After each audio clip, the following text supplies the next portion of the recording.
जीवं दव्वं जिन्वरवसेन जेणने दिठं देविन्दविन्दवन्दं वन्दे तं सर्वदा शिरसा।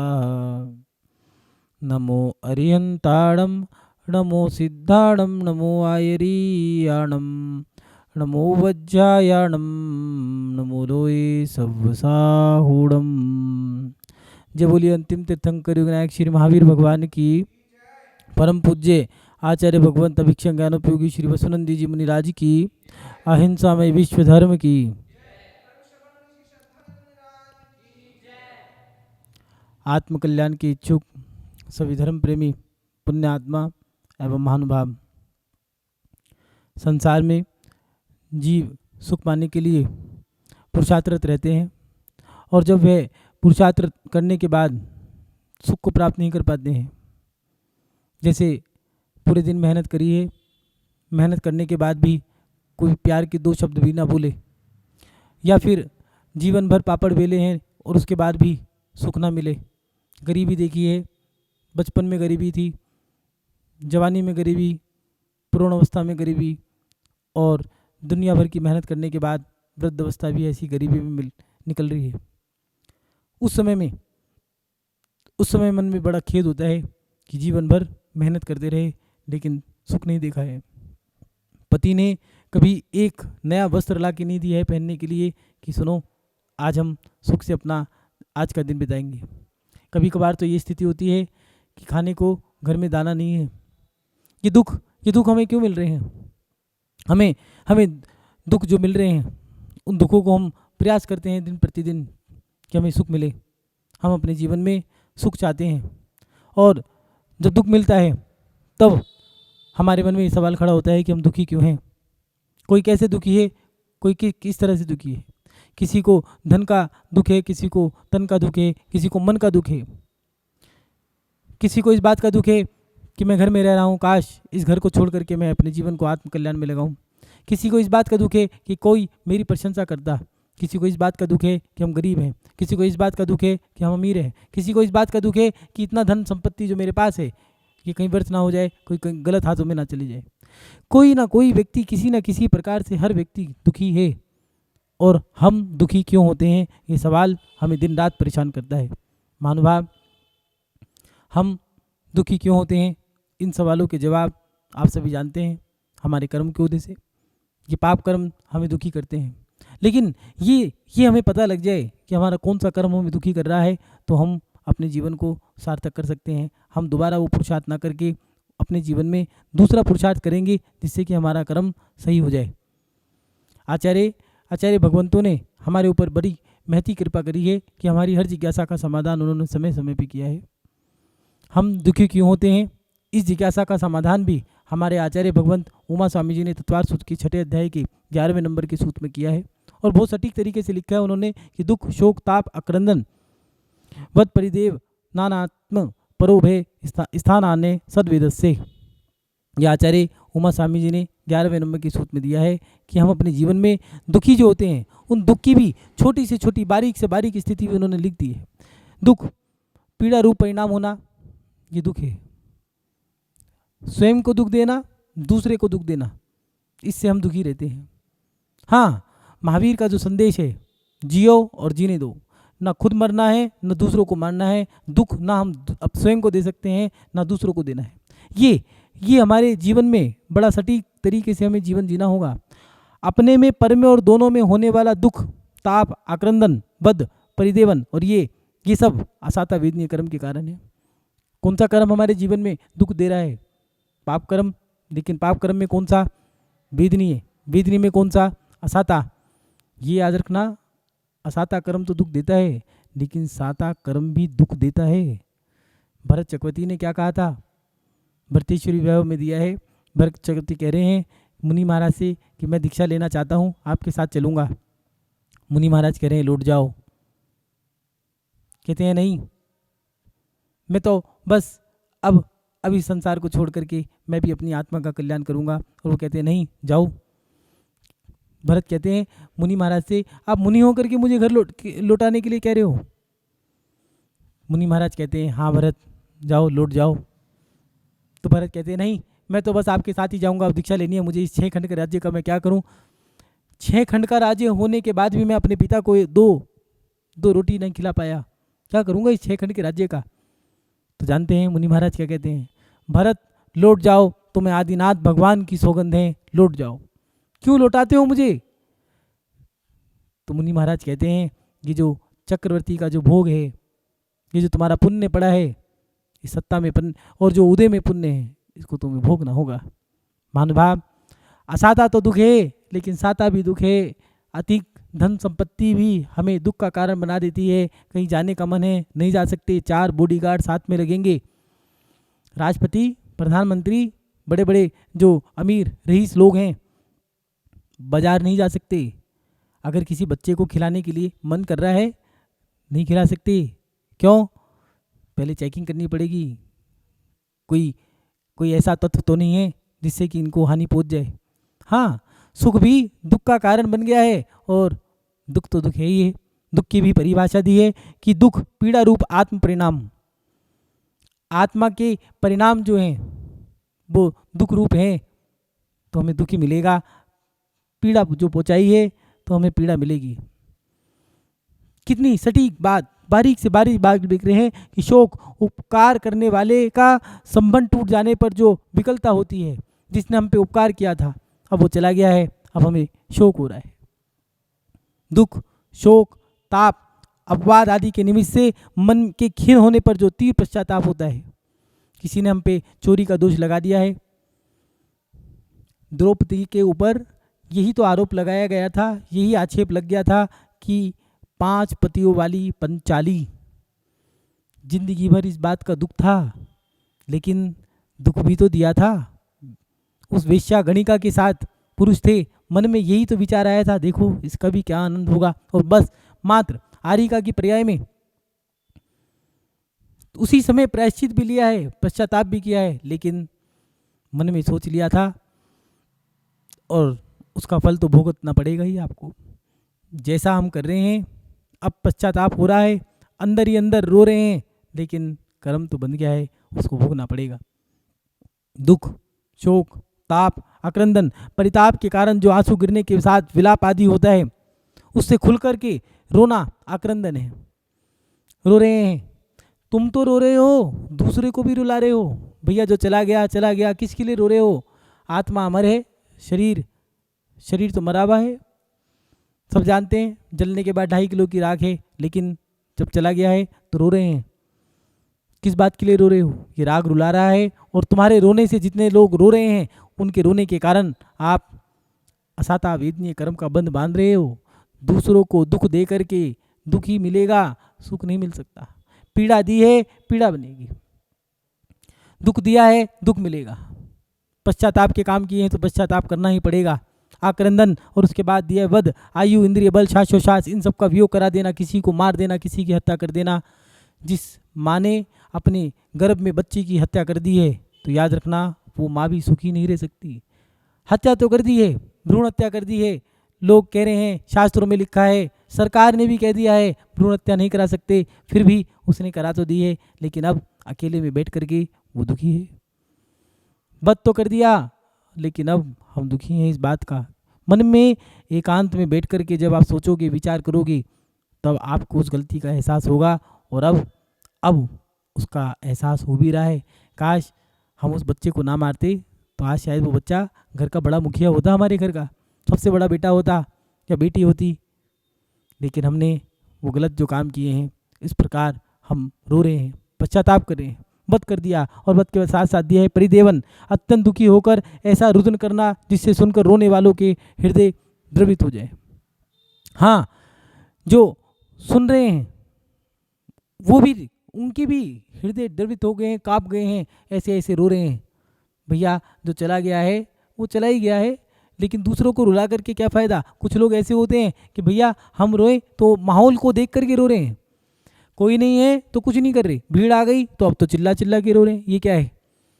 खुद रोए, दूसरों को भी रुलाएं। खुद तो दुखी है ही है, दूसरों को भी दुख दे रहे हैं। इससे क्या है? इससे दुखी मिलेगा। अपने जीवन में हमें इन सब चीज़ों से बच के रहना होगा। दुखी आप स्वयं करें, दूसरों को करावें तथा आप व पर दोनों को करें, ये तीनों ही दुख देने के, दुख के आसर के कारण है। हमें दुख ना तो करना है, ना कराना है और ना ही किसी से करवाना है।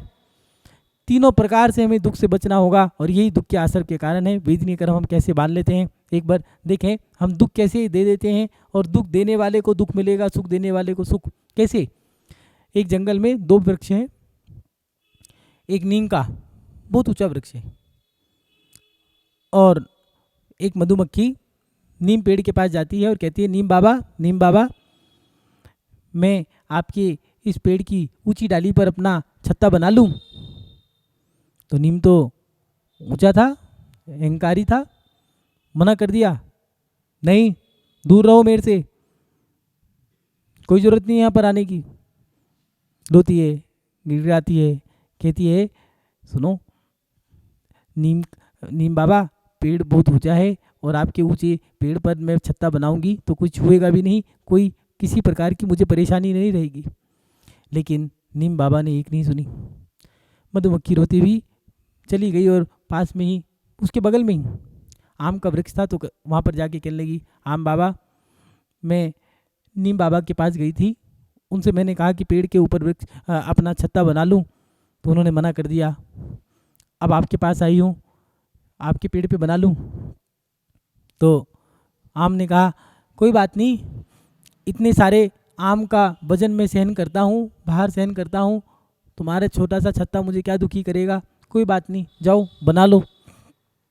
मधुमक्खी बड़ी खुश हुई और जाकर के आम के वृक्ष पर छत्ता बना लिया और आम का पेड़ रोज मधुमक्खी के भिन्न भिन्न की आवाज़ें सुन करके सहन करते रहता। एक दिन 2-4 लोग जंगल में आए हैं और चर्चा कर रहे हैं, सुनो ये वृक्ष बेकार है, ये अच्छा है, ये बेकार है, और कहते हैं, सुनो ये वाला देखो, ये नीम का वृक्ष कितना ऊंचा है, इस वृक्ष को काट देते। तब नीम रोने लगा, भैया अब तो मेरा समय आ गया। और उनमें से एक आदमी कहता है, ये आम का वृक्ष भी बड़ा अच्छा है, हरा भरा है, इसको भी ले चलते हैं। तभी एक आदमी कहता है, सुनो ठहरो, इस आम के पेड़ को मत काटना, अगर इस पे काटोगे तो ये देखो जो मधुमक्खी का छत्ता है ये हमें काट लेगी, छोड़ेगी नहीं, तो ठीक है, इसको कुछ नहीं करेंगे, नीम के पेड़ को ले जाएंगे। अब नीम रोता है और मधुमक्खी से कहते हैं, सुनो मुझे बचा लो, बचा लो, मुझे बचा लो। लेकिन मधुमक्खी कहती है, हम क्या करें। और अगले दिन लोग आए हैं पेड़ काटने के लिए और मधुमक्खियाँ नीम के पेड़ को जैसे ही वो काटते हैं उन पे झपटा मार देती हैं और सब भाग जाते हैं। नीम का पेड़ मधुमक्खी के आगे हाथ जोड़ के कहता है, तुमने मेरी मदद करी, बहुत बहुत शुक्रिया। जानते हो मधुमक्खी ने क्या कहा? मधुमक्खी ने कहा, नहीं मैंने कुछ नहीं किया, ये तो आम बाबा ने कहा था, इसलिए मैंने ये सब काम किए हैं, आप तो उनसे जाके कहो। ये है जिसने जैसा किया, दुख दिया था, मधुमक्खियों को दुख दिया था तो उसको दुख मिला, आम ने सुख दिया था तो लोगों की इतनी हिम्मत नहीं हुई कि हम उसका पेड़ काट दें। हमने सुख दिया है तो हमें सुख मिलेगा, हमने अगर दुख दिया है तो हमें दुख ही मिलेगा। हम दे क्या रहे हैं? सोचें, विचार करें कि हम अपने जीवन में लोगों को सुख दे रहे हैं या दुख दे रहे हैं। दुख में सुमिरन किया, दुख में सुमिरन सब करें, सुख में करे ना कोई। दुख में सुमिरन सब करें, सुख में करे ना कोई, जो सुख में सुमिरन करें तो दुख काहे का होए। हाँ, हमारे जीवन में अगर दुख आ गया है तो भगवान को याद कर रहे हैं, ईश्वर को याद कर रहे हैं, परमात्मा को याद कर रहे हैं, गुरुओं को याद करते हैं, लेकिन सुख के समय में याद किया? सोचो, विचार करो। सुख में सुमिरन किया नहीं, दुख में किया क्यों याद, कहत कबीर भक्त की कौन सुने फरियाद। हमने सुख में तो कभी सुमिरन किया नहीं है और दुख में याद करते जा रहे हैं। लोग कहते हैं कि भगवान भी सुनता नहीं है। भगवान तो तब सुनेगा तो तुम उसको हर पल अपनी बात सुनाओगे। जब मन करा तो सुना दी, जब मन करा नहीं सुनाई। बहुत हमें अपने जीवन को बहुत सटीक तरीके से जीना होगा। पुराने बड़े बुजुर्ग कितने तरीके से जीते थे, ऐसे काम करते थे ना दूसरे को दुख हो ना मुझे दुख हो। हाँ, बहुत सोच समझ के विचारों के साथ काम किया करते थे, ना तो मुझे कोई परेशानी हो ना उन्हें कोई परेशानी हो, ऐसे काम किया करते थे। और आज हम कैसे काम कर रहे हैं? सोचें, विचार करें, चिंतन करें कि हमें दुख मिल रहा है तो हमने कहीं ना कुछ दुख के काम किए होंगे। माँ बाप ने पढ़ा लिखा करके बड़ा कर दिया है, पैरों पे खड़ा कर दिया है।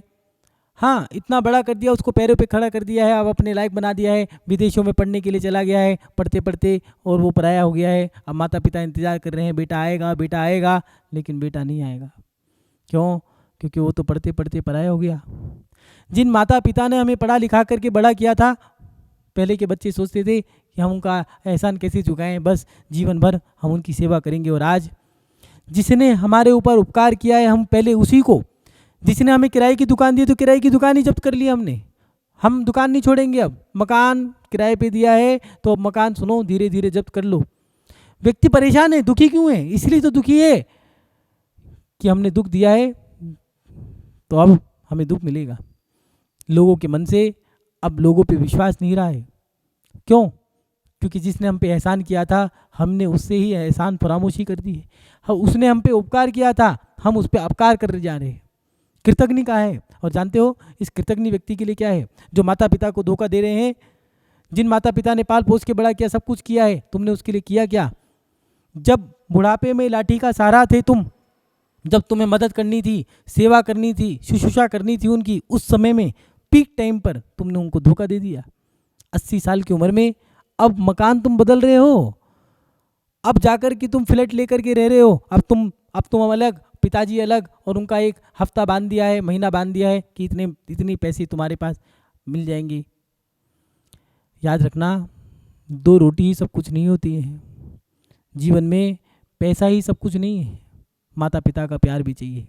शादी कर ली है, मकान अलग ले लिया है, और जब बच्चा होना है तो अब सास को याद कर रहे हैं, और बच्चे हो गए हैं तो ससुर जी को, सासू जी को याद कर रहे हैं कि आ जाओ, अब बच्चों की चौकीदारी करने के लिए दोनों बुजुर्ग काम आ जाएंगे। उससे पहले कहाँ चले गए थे? और ये भी याद रखना, जिन माँ बाप ने तुम्हें पाल पोस के बड़ा किया है, उनके भी कुछ सपने होंगे। 2 बच्चों ने लव मैरिज कर ली है, लव मैरिज करने के बाद दोनों दुखी हैं। क्यों दुखी हैं? दिल दुखाया था। उन्होंने भी सपने देखे थे, मैं अपने बच्चे की अपनी पसंद से अपनी ऐसी लड़की लाऊंगी और उससे शादी करूंगी। और उन्होंने तो पहले से ही सब प्लानिंग कर रखा है। और रिजल्ट क्या मिला? रिजल्ट आपके सामने है। शादी तो कर ली है, अपनी इच्छा से करी है, अपनी पसंद से करी है, लेकिन सुख नहीं है। दोनों के दोनों परेशान हैं। क्यों? अरे दोनों ने दिल दुखाया था तो दिल ही दुखेगा। और वो बच्चा देखो, उसने कहा माँ जैसे तुम कहोगे मैं तो वैसे करने को तैयार हूँ। माँ बाप भी दोनों हाथों से दुआएं लुटा रहे हैं, बेटा जीता रहे, दूधो नाव पूतो फलो, खुश रहना, मेरी उम्र भी तुम्हें लग जाए। और अपना सब कुछ नौछावर कर रहे हैं। बार बार प्रत्येक व्यक्ति से कह रहे हैं संतान हो तो हमारे बेटे जैसी हो। और बेटा भी शादी माँ बाप की पसंद से करी है, तो बच्चा भी माता पिता की पसंद से शादी करने के बाद सुखी है। बहू भी कि देखो मेरे सास ससुर कितने अच्छे हैं, मेरा पति भी कितना आज्ञाकारी है। रिजल्ट हमारे सामने है। हमने दुख दिया, हमें दुख मिला, हमने सुख दिया, हमें सुख मिला। पहले के लोग प्रत्येक क्रिया में सतर्क रहते थे, लेकिन आज के लोग इतने विवेक से काम कर रहे हैं या नहीं कर रहे? सोचें, विचार करें। हम अपने जीवन में अगर सुख प्राप्त करना चाहते हैं तो हमें थोड़ा सा अपने आप को सटीक तरीके से, सावधानी के साथ, विवेक के साथ जीना होगा। हाँ, अगर किसी ने तुम्हारे ऊपर उपकार किया है तो तुम्हें भी अपने जीवन में ये याद रखना होगा कि उस उपकार के बदले में हमें भी उपकार करना चाहिए। आचार्यों ने दिया है परस्पर ग्रोह जीवानाम, एक जीव का दूसरे जीव के माध्यम से उपकार होता है। माता पिता ने तुम्हें पाल पोस के बड़ा किया है तो तुम्हें भी उन माता पिता की अब अंत समय में सेवा करनी है। धोखा नहीं देना। धोखा दे करके तुम उनको छोड़ करके चले गए हो। अपनी तो नौकरी के बहाने तुमने, बच्चों को फ्रीडम मिल रहा है इसलिए बाहर पढ़ने जा रहे हैं, पढ़ने की वो ललक तो गई है। अगर पढ़े लिखे बच्चे से ही पूछ लो 19 का पढ़ा सुना दो, नहीं सुना पाएंगे। उनके अंदर ललक किस बात की है? पढ़ने की नहीं है। तुम जो सपने देख रहे हो, जिस उम्मीद में तुम जी रहे हो, उस उम्मीद में मत जियो। वो बच्चे इसलिए बाहर नहीं जा रहे हैं कि हमें पढ़ने को मिल रहा है, वो बच्चे इसलिए जा रहे हैं कि हमें फ्रीडम, हमें आज़ादी मिल रही है, हमें घूमने को, हमें अपनी इच्छा से, अपनी मनपसंद से जीवन जीने को मिल रहा है, इसलिए बस अब हम बाहर जाना चाहते हैं। चाहे वो कहीं भी हो। मुझे यहाँ से बाहर जाने दो, चाहे वो यूपी में जाने दो, मुझे दिल्ली में जाने दो, मुझे चाहे राजस्थान में जाने दो, मुझे महाराष्ट्र में पुणे में जाने दो, या फिर मुझे कर्नाटक जाना है, बेंगलोर जाने दो, मैंगलोर जाने दो, कहीं भी जा सकता हूँ, मुझे यहाँ से जाने दो। क्यों? क्योंकि मेरे ऊपर निगाहें हैं, मैं उन निगाहों को बर्दाश्त नहीं कर सकता, मुझे वो फ्रीडम चाहिए। याद रखना, जो बड़ों की छाया में जीते हैं, जो गुरुओं के चरणों में रह करके अपने जीवन को जीते हैं, जो माता पिता के आंचल में रह करके, माता पिता के चरणों में रह करके अपने जीवन को जीते हैं, उनके पास जो दुआएं, जो आशीष, जो पुण्य होता है, वो पुण्य माता पिता के दूर जाने के बाद नहीं होता। ये गुरु, माता और पिता जब होते हैं तो बुरे लगते हैं कि भैया ये बोलते हैं, समझाते रहते हैं, पता नहीं क्यों भाषण देते हैं, लेकिन माता पिता जब चले जाते हैं तब एहसास होता है, काश ये होते तो आज हमें बता देते कि हमारी गलती क्या है। काश मेरे बड़े होते, मेरे बुजुर्ग होते, मेरे माता पिता होते, जो मुझे समझाया करते थे, माँ अब समझा दो मुझे। बच्चे कह रहे हैं अब समझा दो, जब समझा रहे थे तब समझे नहीं, अब समझने का मन है लेकिन समझाने वाले नहीं रहे, चले गए।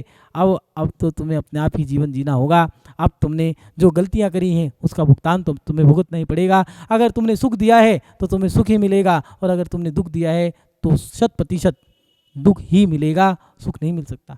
आपने क्या किया है? माता पिता को दुख दिया है तो दुख मिल रहा है, सुख दिया है तो देखो लोग भी क्या कह रहे हैं, देखो समाज का होनहार बालक है, ये परिवार तो ऐसा है, ये बेटा तो ये होना चाहिए जिसने अंतिम समय तक माता पिता की सेवा करी है।